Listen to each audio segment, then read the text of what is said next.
Firebending is the most explosive bending style. But which of these hotheads is the most powerful? That one kind of felt hot. Don't patronize me! Igniting this bonfire is someone we know all too well. Captain Zhao. It's Commander now. Commander Zhao's military discipline made him a formidable threat, as seen in this Agni Kai. His ruthlessness even pushed him so far as to take out the water spirit. Whatever you do to that spirit, I'll unleash on you tenfold! Let it go now!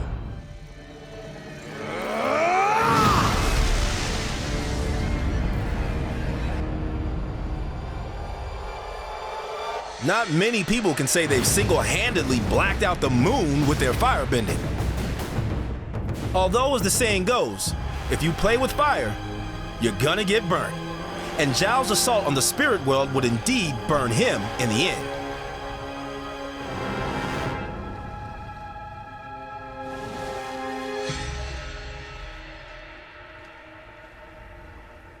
A skill he used to defeat a wickedly dangerous waterbender.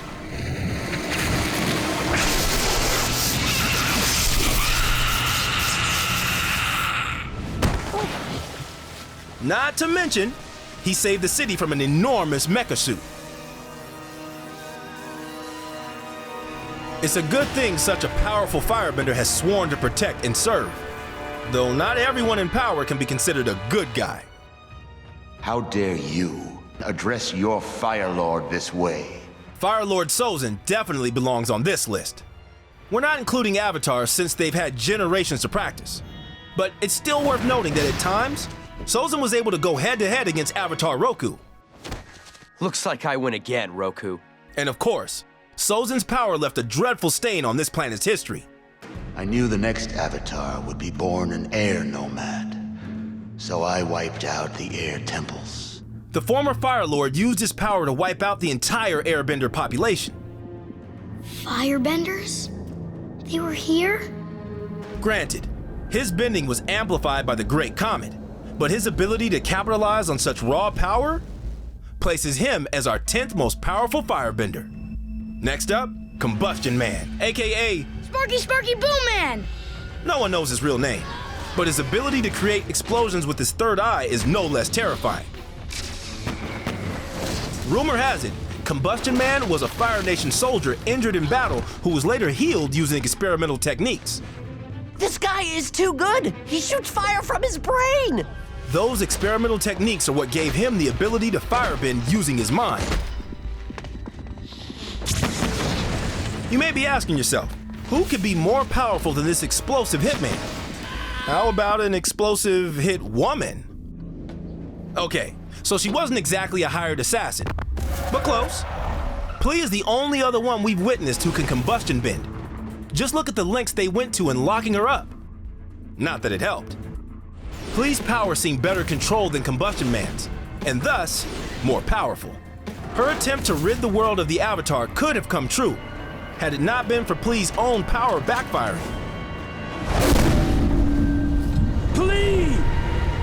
Pli and Combustion Man may have reshaped the art of firebending, but like, who started it? My name is Juan. I know, we said no avatars, but this is technically before Juan was an avatar, before avatars even existed.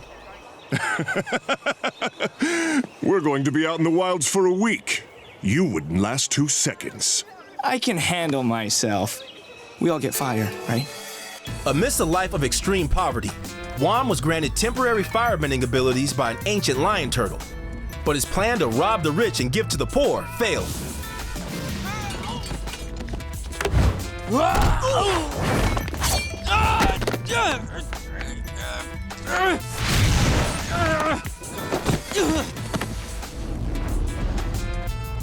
Juan?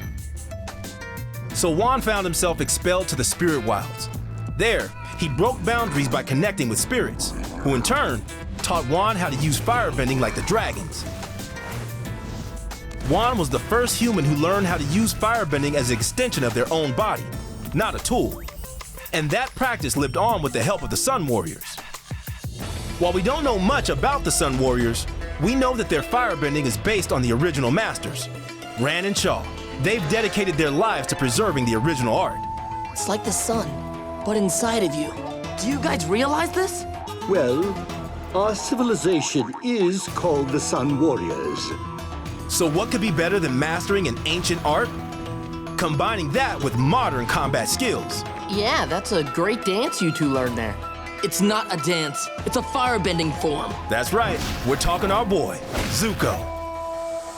As someone who's had to learn firebending twice, What was that? That was the worst firebending I've ever seen. this outcast turned Fire Lord knows firsthand that true fire comes from your breath. Not the muscles. Enough. I've been drilling the sequence all day. Teach me the next set. I'm more than ready. Even in his adolescence, his pure muscle approach was enough to overpower then Commander Zhao and that Agni Kai. Next time you get in my way, I promise. I won't hold back. And while we never witnessed him generate lightning, we saw him redirect it more than once.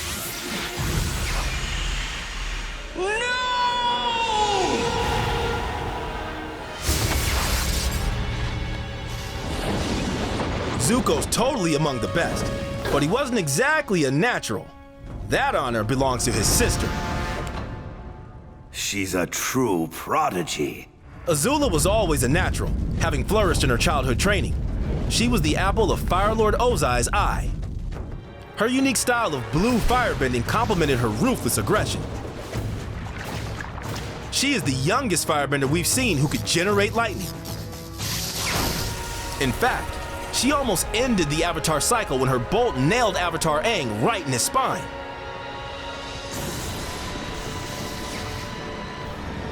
With 3 spots left, it's time to give respect where respect is due. To Zhang Zhang. Only a fool seeks his own destruction. He seemed to know the secret belief that firebending must not be fueled by anger. Power in firebending comes from the breath. That is why you must master proper breath control. As someone who appeared to take the art of firebending more seriously than most, Learn restraint, or risk destroying yourself and everything you love. it's no wonder that this firebending master was also a member of the Order of the White Lotus. And it was with that elite group of masters that he helped liberate Ba Sing Se.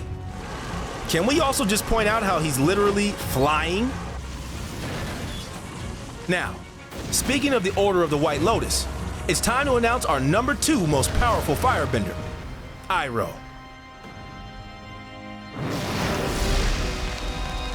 A major loss in his life put him on a path of spiritual self-discovery. That path led him to Ran and Shaw, where Iroh also learned the secret to true firebending.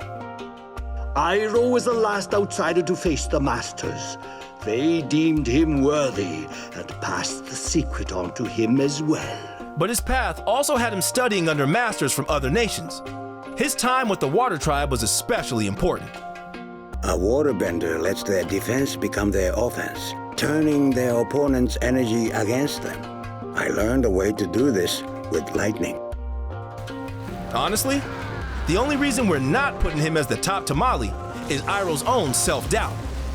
Even if I did defeat Ozai, and I don't know that I could, it would be the wrong way to end the war. And that means the number 1 firebender is to be revealed after our honorable mention. One of the youngest firebenders we've ever witnessed, Kiyi. Zuko's half-sister hasn't had too much time to hone her skills, but seeing her melt away these steel doors, she's clearly inherited some powerful potential from Avatar Roku. You're so cute. Now, that finally brings us to our number 1 choice, Ozai. It's time for this world to end in fire, and for a new world to be born from the ashes. As Iroh's younger brother, Ozai grew up with a much different personality, ambitious and aggressive. What made Ozai especially powerful was a lack of regard for humanity. He would have executed his own son had Zuko not learned to redirect lightning. Ozai was even prepared to wipe out the entire Earth Kingdom. Thankfully, Avatar Aang took away Ozai's firebending abilities altogether. Fire Lord Ozai, you and your forefathers have devastated the balance of this world, and now you shall pay the ultimate price. What did you do to me? took away your firebending. You can't use it to hurt or threaten anyone else ever again. So I guess, technically now, Iroh is the most powerful firebender? Comment below. Let us know who you think is the most powerful firebender. Like and subscribe. And of course, stay tuned for all things Avatar. The breath becomes energy in the body. The energy extends past your limbs and becomes fire.